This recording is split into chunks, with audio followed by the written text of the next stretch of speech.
Hello everyone, TA Cubing here. This video is part 1 of a series about solving the Rubik's Cube using a method called the beginner's method. This method is very simple and you only need to learn a few algorithms. In this video, I'll be talking about familiarizing yourself with your cube and teaching how to solve the first layer.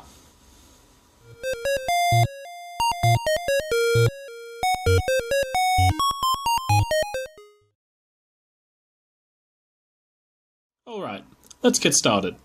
I recommend that you have your cube with you so you can follow along. The first thing you need to know is what each face of the cube is called. The top of the cube is called the up face, the bottom of the cube is called the down face, then there is the right face, the left face, the front face, and the back face.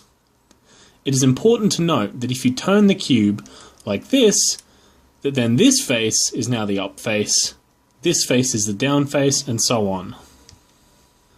Now that you know the name of each face, you need to know about move notation.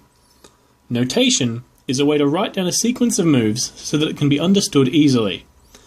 For example, if I said to do a U move, that would mean to turn the up side of the cube clockwise 1/4 turn. Like so. If I said to do an R move, you would turn the right side of the cube clockwise. Now, watch what an L move looks like. Notice the difference in direction between the L move and the R move. This is because when you turn a face clockwise, you turn it clockwise as though it were facing you. For example, if I turn the R face towards me and turn it, you can see it is turning clockwise. If I were to turn the cube so the L face were facing me, it would also turn clockwise. This takes some getting used to, and if you get disorientated, just follow along with my moves until you get the hang of it. Now that you know what a clockwise move looks like, I'll show you what counterclockwise looks like. This is an R move, and this is an R prime move. The apostrophe after the R is pronounced prime and means that the turn is counterclockwise. Once more, this is a U move, and this is a U prime move. Another type of turn is a double turn, where you turn the face 1/2 turn instead of a 1/4 turn. This type of turn looks like this.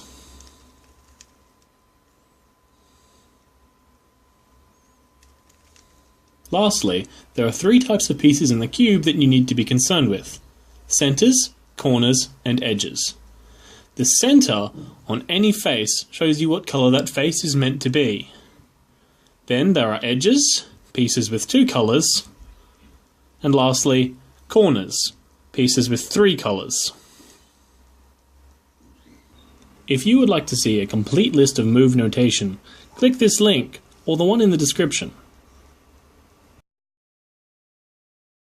Okay, now that you know about that, we can move on to the first step. This step is called the white cross and looks like this.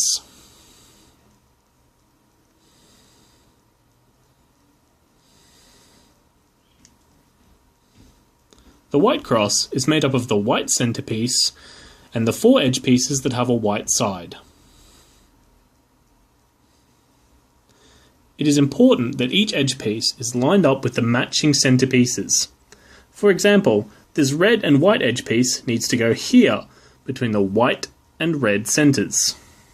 Okay, first things first. Hold your scrambled cube with the white center on top in the U face. Find an edge piece with white on it in the D face.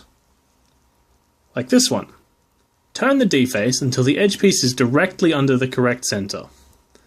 If the colors line up, like so, you can turn the F face twice to bring the edge piece into the U layer. Then, look for another edge piece in the D face. If you find one, turn the D face until the edge piece is directly under the correct center.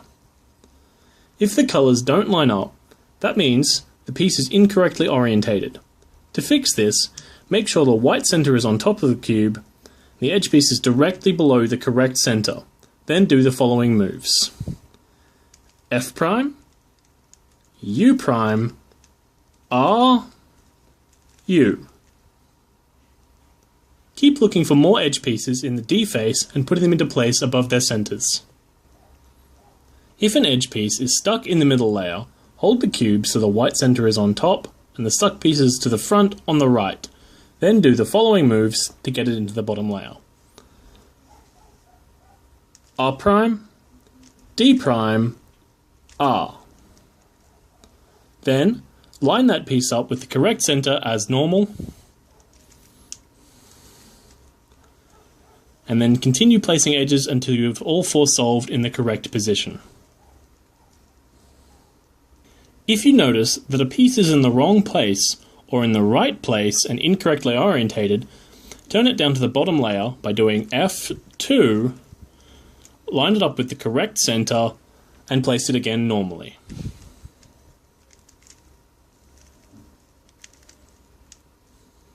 Okay, you've now solved the white cross. That's the first step to solving the Rubik's Cube. Next, I'll show you how to solve the corners of the top layer.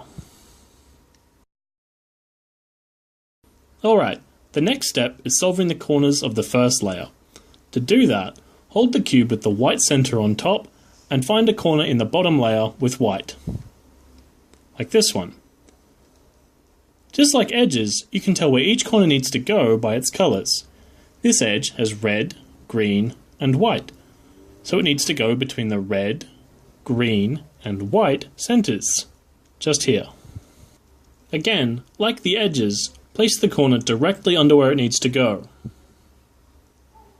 Hold the cube with white on top and the corner to the right, then do the following moves to insert it. R', D', R, D.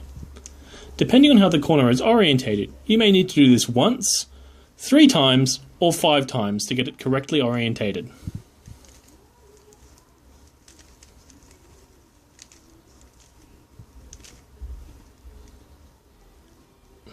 If a white corner is in the U face, but it's orientated incorrectly or it's in the wrong place, hold the cube with white on top and the stuck corner piece to the front on the right.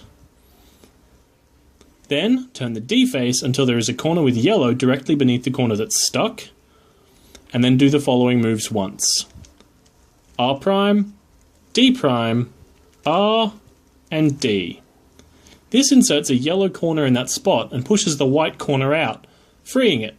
Then, you must move the white corner under where it needs to go and insert it normally. Repeat this process until you've placed all corners of the first layer. Once that's done, congratulations! You've solved the first layer of the Rubik's Cube. If you had trouble with anything, go back and re-watch that section until you're comfortable with it. In the next video, I'll show you how to solve the second layer of the cube.